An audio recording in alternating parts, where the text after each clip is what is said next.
오늘 11월 10일 수요 예배의 말씀입니다. 먼저 기도드린 후에 말씀을 전하겠습니다. 우리의 생명이시며 우리의 방패가 되어주시고 우리의 상급이신 하나님 아버지, 성령께서 우둔한 우리를 일깨우사 말씀을 풀어주실 때에 우리가 받은 그 기이한 은혜와 너무 크고 너무 넓고 너무 깊어 우리로서는 감당할 수 없는 하나님의 은혜를 그러나 깨닫도록, 더 알아가도록, 그 은혜로 깊이 더 들어가도록 인도하여 주시고 그 말씀 안에 우리를 세워주심을 감사합니다. 하나님 아버지, 저희로 하여금 말씀을 받게 하여 주옵소서. 그리고 그 말씀을 깨닫게 하여 주옵소서. 그리하여 그 배우고 확신한 은혜 안에 그 일에 우리가 설 수 있도록 견고하게 굳은 믿음으로 우리가 서서 그리하여 그 풍성하게 베풀어 주신 구원의 지혜를 가지고 이 세상을 분별해 가며 하나님을 향한 우리 생애의 길이 결코 좌로나 우로나 치우치지 않게 하시고 오직 하나님을 향하여 곧게 나아갈 수 있는 우리들 생애 되도록 인도하여 주시옵소서. 우리가 말씀을 아는 것이 주님을 아는 것이고 우리가 말씀을 붙들고 의지하는 것이 곧 주 예수 그리스도를 의지하는 것임을 우리가 의심치 아니하고 그 말씀 안에 거하고 그래서 말씀을 붙들고 그리하여 주님을 온전히 의지하며 우리가 살아갈 수 있게 하여 주시옵소서. 성령께서 그 생명의 말씀으로 우리를 거듭나게 하시고 우리를 거룩하게 자라가게 하시고 그리하여 우리가 감당해야 될 각자 삶의 그 영역에서 그 삶의 분량 안에서 우리가 하나님을 섬기고 하나님의 뜻을 섬기고 그리하여 우리 같은 것을 통해 하나님의 나라를 이루시고 하늘에서 이루어진 것 같이 주님의 뜻이 이 땅에 이루어지는 일에 우리가 선한 그릇으로 쓰임받게 하여 주시옵소서. 오늘도 우리 주님의 행적을 누가복음을 통해 보고자 합니다. 그 말씀의 진리가 우리의 마음의 어두움을 비춰주시고 그리하여 그 생명의 빛으로 충만한 심령, 소망으로 가득한 심령, 주님을 의지함으로 육신으로 인하여 지치고 상했던 심령이 회복되는 역사가 있게 하여 주시옵소서. 예수님의 이름으로 기도하옵나이다. 아멘.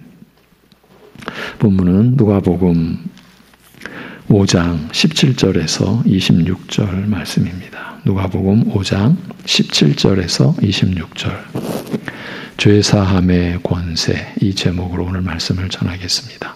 죄 사함의 권세입니다. 본문은 누가복음 5장 17절에서 26절입니다. 본문을 봉독하겠습니다. 하루는 가르치실 때에 갈릴리의 각 마을과 유대와 예루살렘에서 온 바리새인과 율법 교사들이 앉았는데 병을 고치는 주의 능력이 예수와 함께 하더라. 한 중풍병자를 사람들이 침상에 메고 와서 예수 앞에 들여놓고자 하였으나 무리 때문에 메고 들어갈 길을 얻지 못한지라 지붕에 올라가 기와를 벗기고 병자를 침상째 무리 가운데로 예수 앞에 달아내리니 예수께서 그들의 믿음을 보시고 이르시되 이 사람아 내 죄 사함을 받았느니라 하시니 서기관과 바리새인들이 생각하여 이르되 이 신성 모독하는 자가 누구냐? 오직 하나님 외에 누가 능히 죄를 사하겠느냐? 예수께서 그 생각을 아시고 대답하여 이르시되 너희 마음에 무슨 생각을 하느냐? 내 죄 사함을 받았느니라 하는 말과 일어나 걸어가라 하는 말이 어느 것이 쉽겠느냐. 그러나 인자가 땅에서 죄를 사하는 권세가 있는 줄을 너희로 알게 하리라 하시고 중풍병자에게 말씀하시되 내가 내게 이르노니 일어나 네 침상을 가지고 집으로 가라 하시매 그 사람이 그들 앞에서 곧 일어나 그 누웠던 것을 가지고 하나님께 영광을 돌리며 자기 집으로 돌아가니 모든 사람이 놀라 하나님께 영광을 돌리며 심히 두려워하여 이르되 오늘 우리가 놀라운 일을 보았다 하니라. 아멘. 어느 날 예수님께서 가르치고 계실 때였습니다. 그곳에는 갈릴리와 유대의 여러 성읍에서 그리고 예루살렘에서 온 바리새인들과 율법 교사들이 앉아 있었습니다. 백성들로부터 경건한 사람으로 인정받는 바리새인들과 율법에 정통하여 이를 가르치는 율법사들이 이스라엘 전국에서부터 와서 예수님의 가르치심을 듣게 된 것입니다. 특히 율법사는 성경에 능통하여 백성들을 가르치는 자들이었으므로 요즘 말로 하자면 교회의 선생이요 신학자들이라 할 수 있을 것입니다. 특히 예루살렘으로부터 온 자들도 있었다고 하니 지금 이 자리에 모인 자들, 오늘 우리가 본문에서 보는 그 장면, 그 자리에 모인 자들은 이스라엘의 지도자, 탁월한 지도자들이요 당시 유대 사회의 지도층을 대표한다고 할 수 있을 것입니다. 지금 뭔가 중대한 어떠한 지금 일이 예견이 되는 겁니다. 이스라엘의 그 지도층을 대표하는 자들이 모여 있어요. 그런 자리에서 오늘 드러나게 되는 이 하나님의 뜻, 오늘 우리가 믿음으로 성령님 안에서 붙들어야 하겠죠. 이들이 무슨 목적으로 무슨 연유로 예수님께서 가르치시는 현장에 있게 되었는지 확실하게 알 수는 없으나 전국 각처에서 왔다고 한 만큼 우연히 일어난 일이라고 보기는 어렵습니다. 그러니까 어쩌다 보니까 그렇게 유대 사회에 그 탁월한 지도층 사람들이 이렇게 모였다. 그렇게 보기 어렵다라는 겁니다. 이전에 세례 요한이 그리스도에 대하여 증거하는 일을 시작하여 많은 백성들이 그에게 모여들었을 때에도 예루살렘에서 대표들을 파견하여 자세히 알아본 적이 있었던 일을 생각한다면 지금의 경우도 비슷한 것이 아닌가 여겨집니다. 예수님께서 행하시는 일이 보통 흔히 있을 수 있는 일이 아니었고 그의 교훈과 행적의 소문이 전국 각처로 퍼져 수많은 이스라엘 백성들에게 영향을 미치고 있는 만큼 이스라엘의 지도자들로서 관심을 가지고 예수님에 대하여 자세히 알아볼 조처를 취한 것은 당연한 일이 아니었겠습니까? 그리고 잘한 일이라 할 수 있는 것이죠. 예수님께서는 천국 복음을 가르치시는 동시에 예수님께 나아오는 병자들을 치료하시기도 하셨습니다. 이에 대하여 말하기를 병을 고치는 주의 능력이 예수와 함께 하였다고 기록하고 있습니다. 이렇게 해서 전국에서 모여온 교회 지도자들은 그들이 직접 지켜보는 가운데 예수님께서 하나님의 능력으로 많은 병자들을 치료하는 일을 목격하게 된 것입니다. 오늘 본문은 바로 이런 상황에서 일어난 한 가지 특이한 사건을 기록하고 있습니다. 그래서 우리에게 그 현장을 보여주는 거죠. 그리고 이를 통해서 지금까지 여러 곳에서 여러 모양으로 수없이 행해 오신 일이요 지금도 전국에서 모여든 지도자들이 지켜보는 가운데 행하시는 일, 즉 하나님의 능력으로 병자들을 고치시는 일이 무슨 뜻을 갖는지 그 의미를 밝히고자 하시는 것입니다. 단순하게 이스라엘의 지도자들이 지켜보는 가운데 하나님의 능력으로 모든 지금 예수님께 나온 모든 병자들을 고치셨다. 치료하셨다. 이것을 나타내기 위한 이 본문이겠느냐. 여러분도 대략 짐작을 하시죠? 예, 그 이상인 것이죠. 예수님께서 병자들을 고치는 중에 4사람이 전신이 마비된 한 병자를 침상에 누인 채 메고 와서, 그러니까 4사람이 이 침상채 지금 메고 온 거죠. 예수님 계신 곳으로 들어가 그 앞에 두려고 애를 쓰고 있었습니다. 그러나 워낙 많은 사람들이 모여 있는지라 들어갈 길을 찾지 못하자 지붕 위에 올라가서 기와를 뜯고 침상채로 달아내려 예수님 앞에 내려놓았던 거죠. 이제 우리나라 고대 사회나 지금이나 그런 가옥 구조가 아니라 중군동 지역의 이 가옥 구조는 지붕을 뜯어서 내려갈 수 있는 그런 여건이 됐었어요. 그런 시도를 한 겁니다. 예수님께 가면 사람으로는 고칠 수 없는 이 병을 고치게 되리라는 믿음으로 나온 이들에게, 분명하죠. 그런 믿음을 가지고 나와왔어요. 그런데 이들에게 예수님께서는 그야말로 뜻밖의 말씀을, 매우 의외의 말씀을 하셨습니다. 이제 이 내용이 오늘 우리가 받은 이 말씀의 요점이죠. 예수님께서 이들의 믿음을 보시고 이르시되 이 사람아 내 죄가 사하여졌느니라고 말씀하신 것입니다. 누가 보아도 지금 이 병자의 가장 절실한 문제는 전신이 마비되어 움직일 수 없는 그의 병이었으며 그는 분명히 이 병을 치료받고자 나온 것으로 보였습니다. 당연하죠. 그런데 왜 예수님께서는 병에 대해서는 이런 방구도 없으시고 전혀 병과 상관없는 죄 문제를 말씀하시고 죄사함을 받았다라고 선언하시는가? 이 성경 기록을 보는 독자된 우리 신자들은 당연히 이 질문을 마음에 품어야 되겠죠. 왜 예수님께서는 지금 죄 문제를 거론하실까?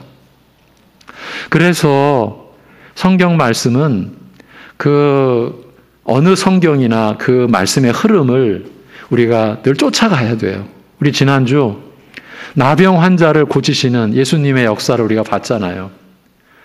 이제 예전 성경에 문둥병자라고 표현되어 있죠. 요즘에는 나병 환자라고 표현을 하죠. 그런데 율법에 이 지독한 피부병과 관련한 규례가, 대표적으로 이 나병에 대한 규례가 기록되어 있지 않습니까? 우리가 지난 시간 나눴습니다. 무엇을 뜻하는 것이었습니까? 우리가 그 앞절의 의미를 우리가 붙잡고 왔다면 지금 이 중풍병자를 치료하시는 이 과정에서 먼저 내 죄사함 받았다라고 말씀하신 그 의미를 우리는 어느 정도는 벌써 잡을 수가 있고 그 은혜에 우리가 이미 참여하고 있을 수 있는 거죠. 나병은 무엇을 가리키는 것이었습니까? 인간의 그 질고, 육체의 질병 중에서 가장 끔찍한, 흉측한, 그야말로 본래 지녔던 우리 몸의 형체를 못 갖고 있게 하잖아요. 사지가 떨어져 나가든지, 얼굴 어느 면이 훼손당하든지, 어떻게 말로 표현하기 어려운 그런 그 형상의 질병을 통해서 그것도 율법의 규례로까지 기록해 놓은 하나님의 뜻은 무엇이었습니까? 죄의 흉측함, 죄의 끔찍함, 죄의 더러움, 그것을 보여주시기 위함이었죠. 그것이 그 나병 환자를 치료하시는 기록의 의미였어요. 우리가 평생 주님을 알아가는 거룩한 여정을 우리가 살아가지만 뒤집으면 우리는 평생 죄의 무서움, 끔찍함, 불결함을 또 알아가는 거예요. 그래서 우리가 은혜 안으로 갈수록 우리는 우리의 죄됨에 대한, 우리의 죄인됨이었던 그 형상에 대한 그 진실을, 그 진상을 알아가면서 우리는 더 엎드리게 되어 있는 거죠. 그런 과정의 결과가 바울 사도가 그의 말년에 내가 죄인 중에 괴수라고 하는 고백을 한 거예요. 은혜를 알아가는, 주님을 알아가는 생애는 곧 우리의 죄의 그 깊이, 죄의 본질을 알아가는 생애인 거죠. 그렇기 때문에 이 양쪽이 다 나아갈 때 우리는 감히 자고할 수 없는 거죠. 고개를 들 수가 없는 거죠. 그런데 하나님은 우리를 세우시죠. 은혜로. 그리고 그 죄로 인한 영원한 저주, 심판의 진노하심에서 우리가 자유함 받은, 해방된 그 자유, 율법의 정죄로부터 받은 그 자유, 내일 새벽 예배의 주제입니다. 그리스도인의 자유라고 하면 바로 그걸 의미하는 겁니다. 그리스도께서 우리를 자유케 하려고 우리에게 자유를 주셨으니 바로 그 자유입니다. 율법의 저주, 율법의 저주가 무슨 의미입니까? 하나님께서 주신 율법의 규례를 우리는 이룰 수가 없어요. 그래서 우리는 그 율법의 저주를 받을 수밖에 없어요. 그 저주가 곧 심판의 영원한 불행인 거예요. 그런데 그리스도 안에서, 그리스도를 믿음으로 여러분은 그 저주에서 완전히 자유함을 입었어요. 우리 한 거 아무것도 없어요. 보탠 거 아무것도 없어요. 뭐 이것이 무슨 자격이라고, 무슨 뭐 그런 은혜 받을 무슨 근거라고 내놓은 거 하나도 없어요. 눈꽃만큼이라도 그런 게 있다면 그 사람에게는 어떤 불행한 과제가 주어지냐면요, 모든 율법을 다 이루어야 돼요. 그 숙제를 짊어지는 거예요. 우리 한 교회 안에서 겉으로는 몰라요, 표시 안 해요, 속으로 자기가 율법을 다 이루려고 어마어마한 노력을 하며 신앙생활 하는 분들도 있어요. 안타깝지만 그분은 은혜에서 끊어진 자요, 그리스도에게서 떨어진 자예요. 그는 자유롭지 않은 거예요. 그렇게 자유를 상실한 가운데서 서로 사랑으로 섬기며 못 살아요.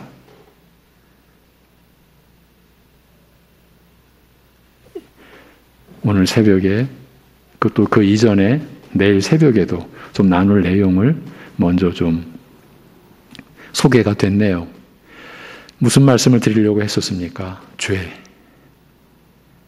나병 환자를 통해서 죄의 진상을 보여주셨어요. 그리고 오늘 본문이 이어지는 거예요. 중풍병자가 찾아왔는데 내 죄사함을 받았느니라. 왜 예수님께서는 병자의 처지와 동떨어진 죄의 문제를 말씀하셨을까요? 좀 긴장감이 느껴지죠? 우리가 말씀을 받을 때, 읽을 때, 볼 때, 들을 때 이 긴장감이 느껴지는 것은 수시로 일어나는 일이에요. 우리는 그때마다 하나님께 은혜를 구해야 돼요. 주여, 우리의 마음을 붙잡아 주시고 이 말씀의 가르침을 받을 수 있게 해 주옵소서. 성령께서 이 말씀으로 내 심령을 변화시켜 주시고 새롭게 해주시고, 그래서 이 말씀을 깨닫는, 그래서 확신하는 그 안에 거할 수 있게 인도해 주시옵소서. 우리는 말씀을 볼 때 그런 자세를 가져야 되는 거예요. 여러분 혼자서 성경을 보실 때에도 그런 긴장감이 들 때에, 그때가 사실은요, 은혜의 문고리를 우리가 쥘 수 있는 순간인 거예요. 주여, 이 모르는 구절을 통해서 저를 인도해 주시옵소서.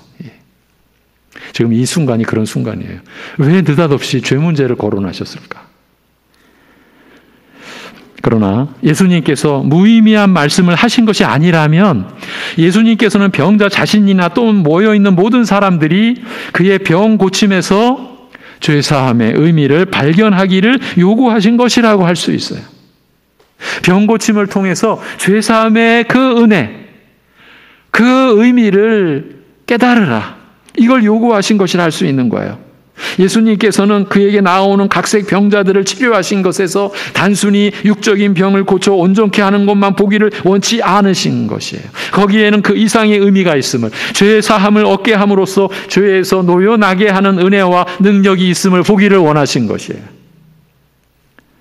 병 고침에서 죄 사함의 은혜를 보기를 요구하셨다라는 것은 곧 인간에게 있어서 육적인 질병보다 더 불행하고 비참한 근본적인 질병이 있다는 사실을 깨닫기를 원하셨다는 뜻이에요. 예수님께서는 병자와 모든 무리가 그의 병에서 단순히 육적인 병, 전신을 마비시켜 움직일 수 없게 하는 불행과 비참을 보는 것으로 그치지 않고 그 이상의 것, 죄의 불행과 비참을, 그의 영혼을 무력하게 마비시켜 무의미한 생을 살게 하는 죄의 문제의 심각성을 볼 수 있기를 원하셨던 거예요.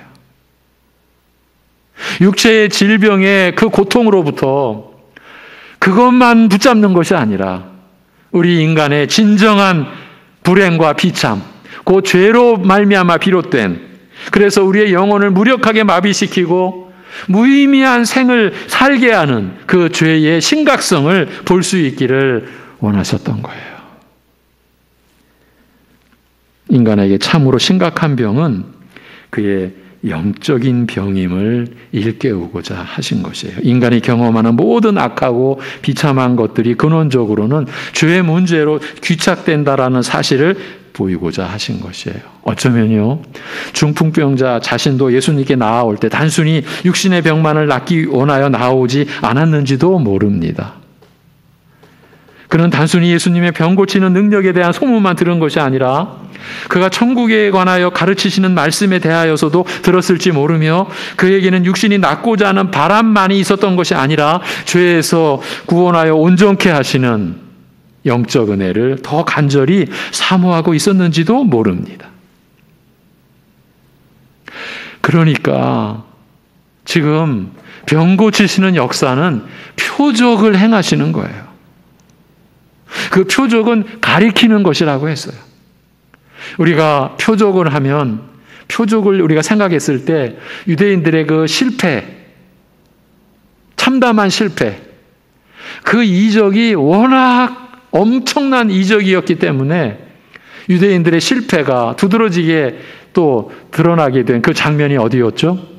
오병이어의 표적. 여러분, 떡 5덩어리와 물고기 2마리로 빈들에서 수천 명의 사람들을 먹이셨어요. 배불리 먹이고 그래서 광주리에 남겼어요. 뭘 의미하는 거예요? 그 표적을 통해서 예수님이 메시아이심을, 하나님이심을 가리키었던 거죠. 그런데 그 표적에 참여했고, 그러니까 오병이어의 떡과 고기를 먹었고 또 그 소문을 들었던 수많은 사람들이 바다를 건너 예수님을 쫓아왔어요. 그런데 그 무리들을 보면서 예수님께서 탄식하시며 하신 말씀, 저들은 표적을 본 까닭이 아니요 뭔 까닭이라? 먹고 배부른 까닭이라. 지금 그런 같은 맥락의 장면이 여기서도 지금 등장하는 거예요. 예수님께서는 모든 병자를 치료하시면서 그 육체의 아픔, 고통, 비참함보다 근원적인 인간의 고통을 보기를 원하셨어요. 그건 바로 죄로 인한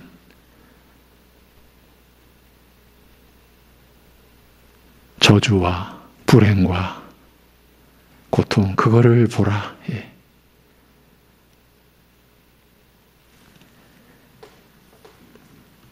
이와 같은 예수님께서는 수많은 병자들을 식사할 겨를도 없이 힘을 다하여 고치시는 그의 일이 단순히 육적 병 치유 이상의 의미를 가지고 있음을 알리고자 하셨어요. 육신의 병을 고치신 일은 더 근본적인 치유, 영적 치유, 죄사함의 은혜를 가리키는 표적으로 행하신 것임을 깨닫기를 원하신 거예요. 오늘 우리에게도 그렇습니다. 특히 전국에서 모여와서 그의 가르침과 행하시는 일을 직접 살피고 그가 어떤 분이신지를 확인하고자 하는 이스라엘의 지도자들 앞이었기 때문에 이 사실을 더욱 명확하게 밝힐 필요를 느끼셨는지도 모릅니다.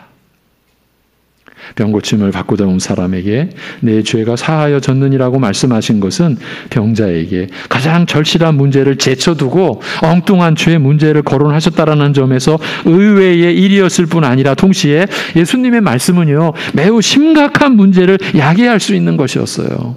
죄사함을 거론해 버렸어요. 그것도 유대인들의 그 지도자들 앞에서. 예수님께서 병자에게 내 죄가 사하여졌다라고 말씀하셨을 때 이를 들은 바리새인들과 서기관들은 당장 속으로 말했어요. 속으로 각자 이런 참남한 신성모독이죠. 이런 참남한 말을 하는 이 사람은 도대체 누구냐?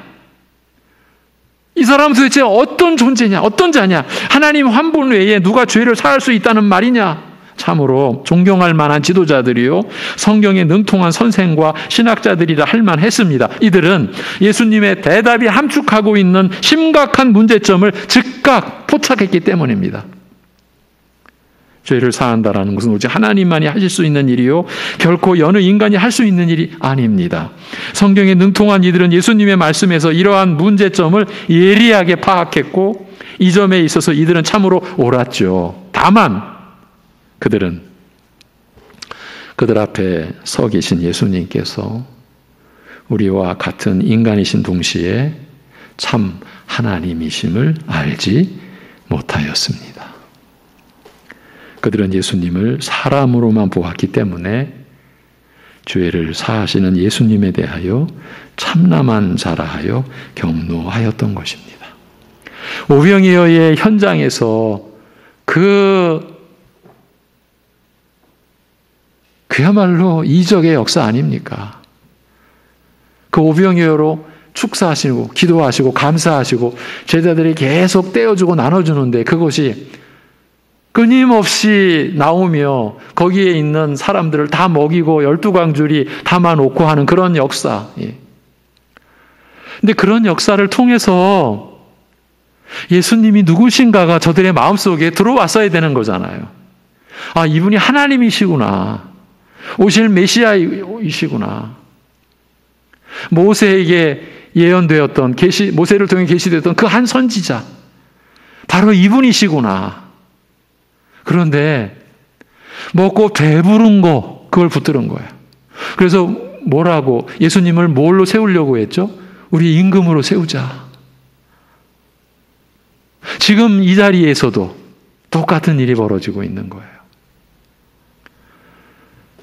성도 여러분, 오늘날도 그런 일이 벌어지고 있는 거예요. 자, 사탄의 입장에서 생각해 보자고요. 지금 사탄이 뭐를 지금 행사하겠어요? 먹고 배부르게 하는 거예요. 먹고 배부르게. 그래서 먹고 배부르는 것으로만 만족하게 사단이 그 일을 하는 거예요. 여러분, 먹고 배부르는 곳에서 이런 무서운 미혹이, 시험이 담겨 있는 거예요. 우리가 생명이 하나님께로부터 왔고 우리의 생명의 능력이 하나님으로부터 공급되어지고 우리가 호흡하는 이 자체가 우리가 감사해야 될 일이라는 것을 까마득하게 잊어버리게.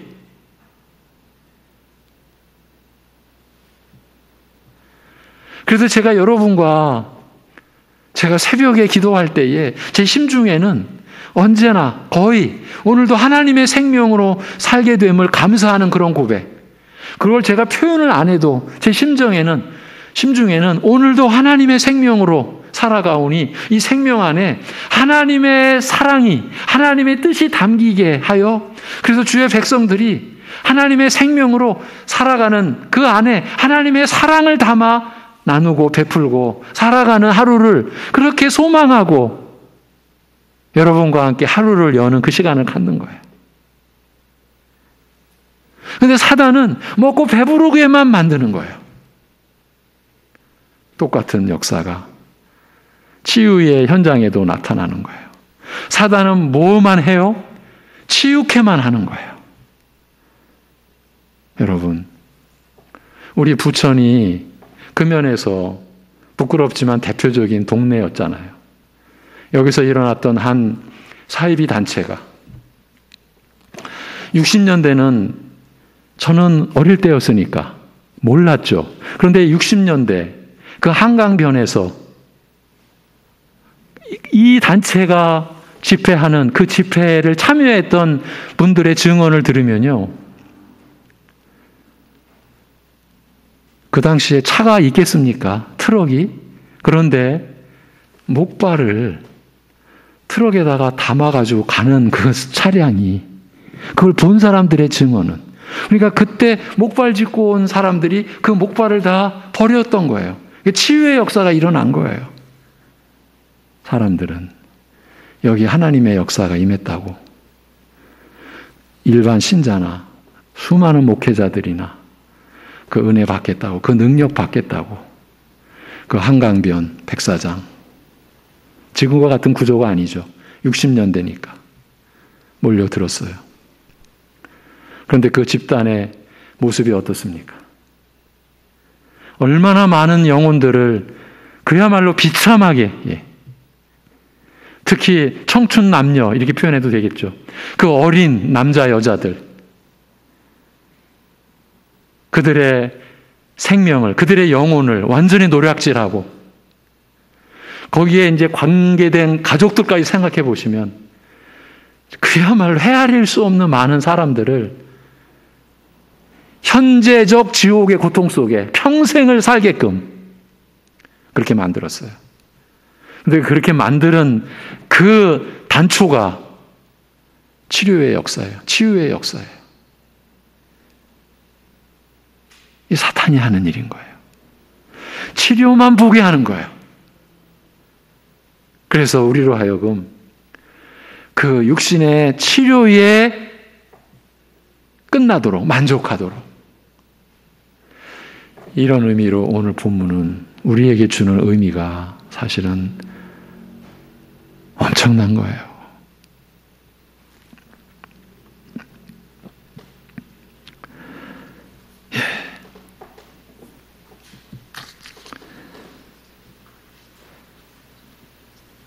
이들의 심중에서 격렬한 논란이 있는 것을 아신 예수님께서 이들에게 물으셨습니다. 너희가 어찌하여 심중에서 서로 말하고 논란하느냐? 내 죄가 사하여졌다라고 말하는 것과 일어나 걸으라고 말하는 것 중 어느 것이 더 쉽겠느냐? 물론 둘 다 사람의 능력으로 할 수 없는 일이로되 이 중에서 더 어려운 일을 말한다면 당연히 죄를 사하는 일임을 확인하는, 말하자면 그들의 생각이 원칙적으로 옳음을 인정하는 말씀이었습니다. 그러나 동시에 중풍병자에게 죄사함을 선언하셨을 때 이러한 사실을 충분히 아시면서, 즉 오직 하나님만이 하실 수 있는 일이요 인간으로서는 결코 할 수 없는 일이라는 것을 잘 아시면서 의도적으로 선언하신 것임을 일깨우는 말씀이었습니다. 예수님께서 병자에게 일어나 걸으라고 명하여 그의 병을 고쳐주는 대신에 사람으로서는 할 수 없는 일, 그 죄사함을 선언하신 이유에 대하여 말씀하시기를, 인자가 땅에서 죄를 사하는 권세를 가졌음을 너희로 알게 하려 함이라고 하셨습니다. 예수님께서 의도적으로 하나님만이 하실 수 있는 일, 곧 죄사함을 선언하신 것은 바로 그분이 참 사람이신 동시에 사람 이상이신, 사람 이상인 분이심을, 참 하나님이심을 알리기 위함이었다는 말씀입니다. 더 나아가서 예수님께서는 죄를 사하여 주심으로써 인간의 가장 근본적인 비참과 불행인 그 죄를 치유하시는 분이심을 나타내고자 하셨다는 말씀입니다. 어쩌면 예수님께서는 지금 전국에서 모인 이스라엘의 지도자들과 선생들이 그의 가르치심과 행하시는 일을 지켜보고 그가 어떤 분이신가를 확인하려 하고 있었기 때문에 의도적으로 그의 참 신분에 대하여, 그가 행하시는 일이 궁극적으로 어떤 일인가를 더욱 분명하게 밝히셨다고 할 수 있습니다. 거듭거듭 이렇게 밝혀주셨지만 예수님은 어떤 결말에 이르시게 되었습니까? 바로 이들에 의하여 숱한 고난을 받으시고 십자가에 못 박히시게 되었습니다. 그렇게 말씀하시고 그렇게 보여주시고 그렇게 표적을 행하셨지만 저들은 아무것도 보지 못했고 받지 못했고 못 깨달았던 것이죠. 각처를 다니면서 그에게 나오는 모든 병자들의 병을 고치시는 일에서 단순히 육신의 병을 고치시는 것만을 보지 말라는 말씀이었습니다. 내가 참으로 궁극적으로 행하려는 것은 인간의 모든 불행과 비참의 근원이요 인간의 가장 근본적인 문제인 죄를 사하여 죄에서 노임받게 하는 것임을 말씀하고자 하신 것입니다. 그들 앞에 초라한 인간으로 서 계신 예수님의 모습에서 사람 이상이신 분, 참 하나님이시요 메시아이심을 확인하라고 하신 것입니다. 그 메시아의 사역은 바로 죄에서 노임받게 하는 것이다. 그것을 알라고 하신 것입니다. 구약의 그 이스라엘의 그 멸망으로 끝나는 그 기록 속에서 그 이스라엘의 멸망을 통해 소망의 빛을 비춰주신 새 언약의 계시, 성령으로 생명의 말씀을 우리의 심령에 새겨주시겠다라고 하는 것과 함께 죄사함의 은혜를 약속하신 바로 그 내용인 것이죠. 내가 메시아로 온 하나님이요 또한 죄에서 노임받게 하는 일을 위해 왔다고 그걸 지금 보여주신 거예요. 이 말씀에 이어 중풍병자에게 이르시되 일어나 내 침상을 들고 내 집으로 가라 하시니 그는 즉시 누웠던 침상에서 일어나 집으로 가면서 하나님을 찬송했어요. 여러분, 그냥 한 구절이잖아요. 그런데 이 짧은 한 구절 속에서도 우리에게 의미하는 바, 하나님의 말씀이 우리에게 비춰주는 내용은 깊은 거예요. 어떤 참 깜깜한 그리고 그 흉측한 죄악 가운데서 우리가 얽매여 있었다 하더라도 그리스도를 믿음으로 우리가 죄에서 노임받을 때 하나님의 형상으로서의 온전한 하나님의 사람, 하나님의 자녀로 그 도리를 다하고 그 역할을 다할 것이다라는 것을 보여준 거예요.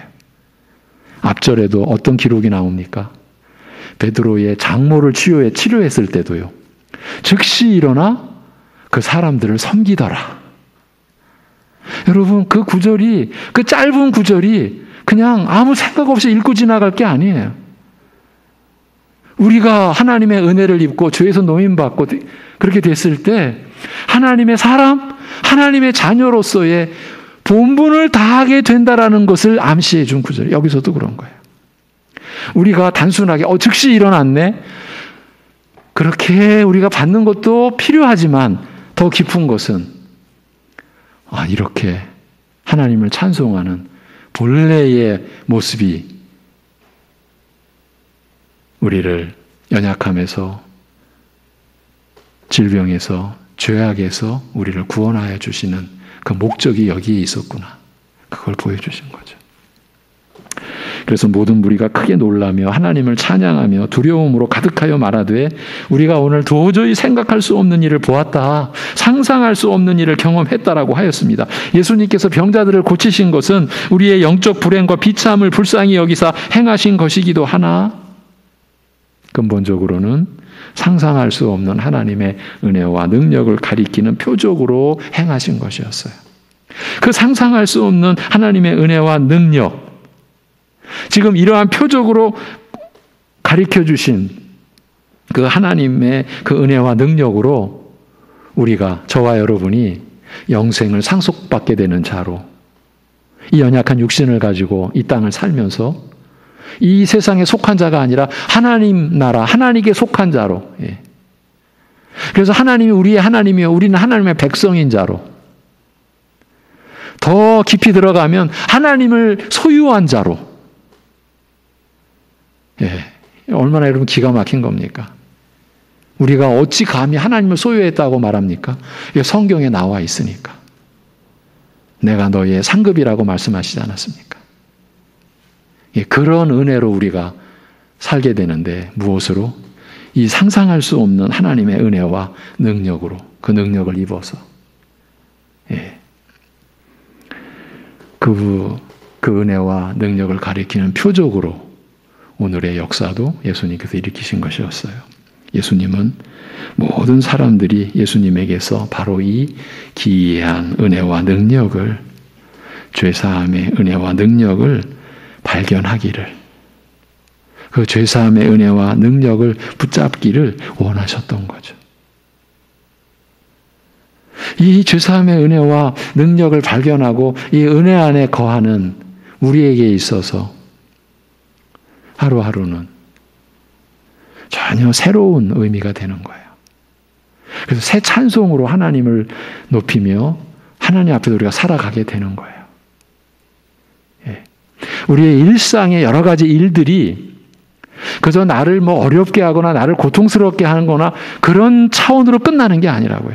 때로는 그렇게 어려움을 겪기도 하고 우리가 눌리기도 하고 찢기기도 하고 상하기도 하고 큰 고통을 겪는 가운데서도 이러한 기이한 은혜와 능력으로 새 생명, 새 본성, 이미 영생을 상속받기로 확정된 그 지위에서, 그 신분에서 우리가 살아간다라는 거.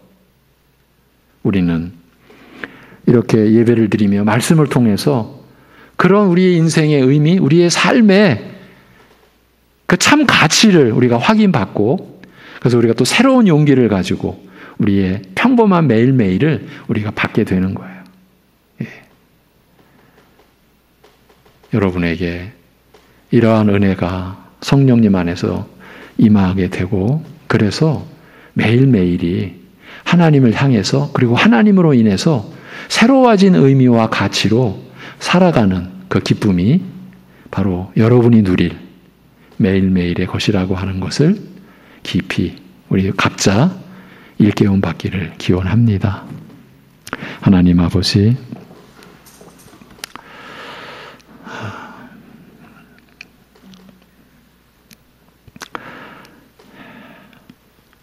중풍병자의 그 치유의 기록을 통해서 전신을 꼼짝 못하는 그 한 인간의 그 가련한 슬픔과 고통과 아픔을 통해서 우리 인간이 처한 가장 근원적이고 근본적인 그 저주와 불행의 원인인 죄의 그 속성과 그 죄의 문제를 또 들추어내시며, 바로 그 가운데서 우리가 노임받은, 죄사함 받은, 그래서 죄와 사망과 사탄의 권세에서 자유함을 입은 우리의 실체를 또 일깨워 주시는 우리 주님의 행적을 오늘 말씀으로 받게 하여 주신 것을 감사드립니다.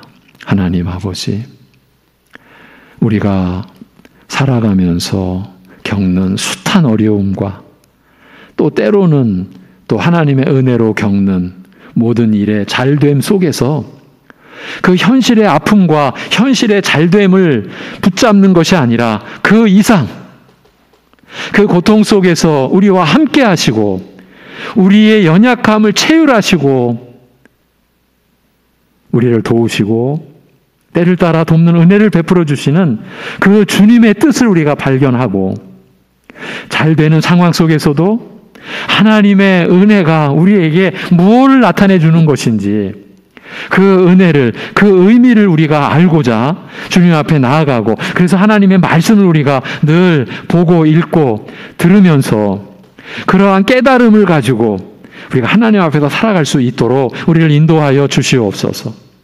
이 세상의 흥망성쇠, 나라나 또는 한 지역이나 한 가정이나 한 개인의 그 흥망성쇠의 그 안에서 우리가 허덕이거나 무슨 인생의 가치와 의미를 찾으려는 그 바람잡는 허망한 일에서 이제 우리가 노임을 받아 싸우니, 자유케 된 자이오니 그야말로 하나님의 생명으로, 하나님의 사랑으로 성령께서 그 모든 것을 인쳐주셔서 거듭난 새 생명으로 살게 된 우리가, 주님이 우리를 자기 목숨을 내어주어 섬겨주셨듯이 우리 가족 안에서도, 그리고 우리 이웃, 교우 안에서도, 일터 안에서도 섬기고 사랑하고 베풀고 그렇게 서로를 세우는 그러한 일로서 우리가 작은 일에 신실하고 충성하여, 그래서 하나님의 나라를 우리가 섬기는 그러한 삶을 이루어낼 수 있게 하여 주시옵소서.